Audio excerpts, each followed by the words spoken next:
Hello and welcome back for another exciting developer diary for Magical Fairy Drop. It's been a while since I've done one of these, but I have been doing some work on the game. It's been a lot of kind of under the hood, behind the scenes type stuff that isn't the flashiest as shown in a video, but I did have some things I wanted to show off. So I'll start, as I usually do, with the PC version, where I have a placeholder main menu put in here. This is my rough plan for all the options that will be in the game. There may be more as time goes on. We'll see what happens. But what I'm going to do is to go quickly here to the arcade mode. So one thing I've done is one of my plans for the game is that each character is going to have their own kind of initial pit layout.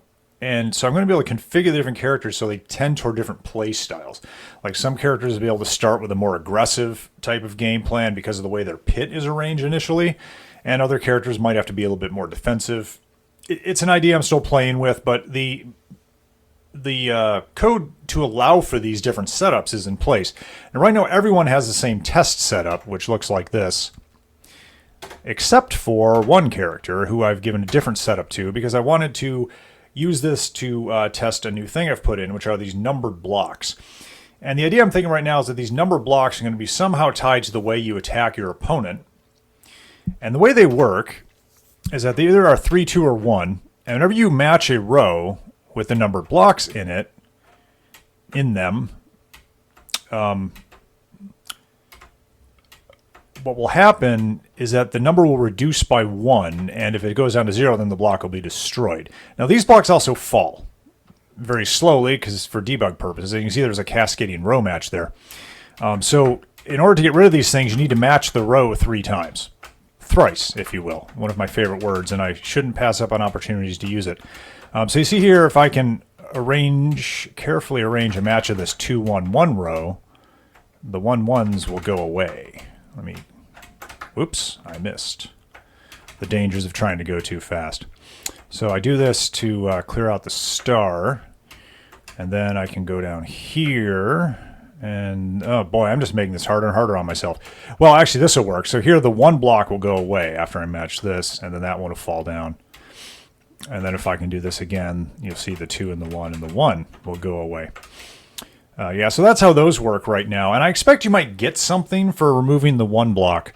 And the reason for that is because a lot of this game is modeled after Super Puzzle Fighter 2 Turbo. And one of the cool things about that game is that the blocks you use to attack your opponent can be turned against you. And I think that's a very important aspect to have in the game. That's something I also tried to incorporate into Magical Fairy Force, where your attacks could work against you in some ways. Now, exactly what's going to happen when you clear the number blocks, I don't know. That's still a work in progress, but we're looking at it. So that's about where the PC version is currently standing.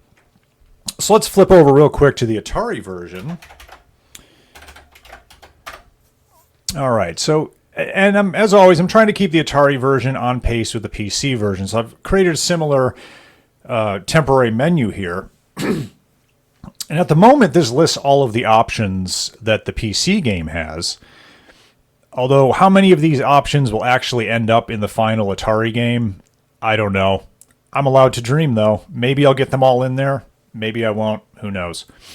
One option that's not here is, of course, quit, because why would you ever quit an Atari 5200 game? That doesn't make any sense.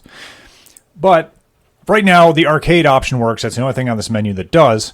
So if I hit arcade, we go to the character select screen. And I've also incorporated the same block pattern choices for the characters here as well. And just like the PC version, most characters have this test pattern I've been working with.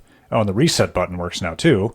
So I can go back and pick Shower, who has the block test pattern with the number blocks. And you see here, it's the same pattern as the PC version. And if I match away these, you'll get the same. You see it matches, they fall, there's the cascading match. It's all the same. So that's all been implemented here as well. And I can get rid of that 1 block, boom, it's gone. And continue on my way. So the Atari version is tracking nicely with the PC game, just like I intended it to.